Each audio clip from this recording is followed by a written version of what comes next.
Starting today, potentially thousands of people have lost in-network medical coverage at Memorial Hermann. The hospital and Blue Cross Blue Shield of Texas failed to reach a contract agreement, eliminating the coverage today. The hospital accuses the insurance company of making unreasonable demands and dragging out negotiations to force an agreement.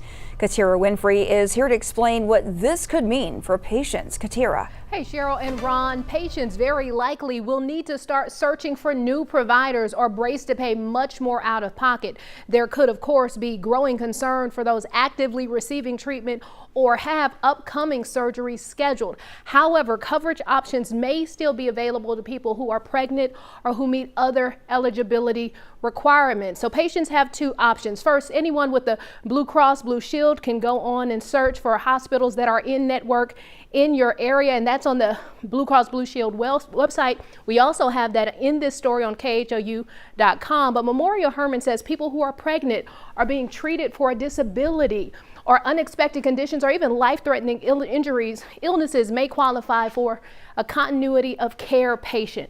Here is the, well, I accidentally closed it out, but there is a form you can complete and you can send that in. You can also find the link for that on our website. Now, Memorial Hermann says they first alerted patients back in August that negotiations were underway with Blue Cross Blue Shield of Texas.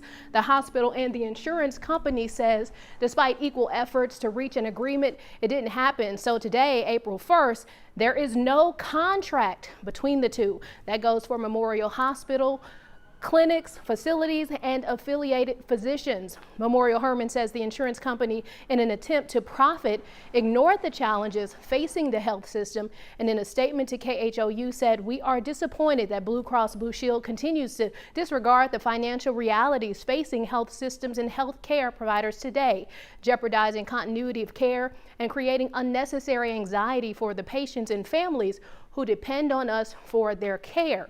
Now, Blue Cross Blue Shield said, "We remain open to reaching an agreement with Memorial Hermann Health System that ensures that we can fairly and prudently cover the cost of care appropriately on behalf of our members." Now, I've reached out to Memorial Hermann to get an idea on how many patients could be impacted by this, and I haven't heard back. But according to Blue Cross Blue Shield, they provide coverage for 8 million people statewide, and people who are impacted are encouraged again to search for a different provider, in-network provider. Back to you. A lot of people impacted by this. Thank you, Katira.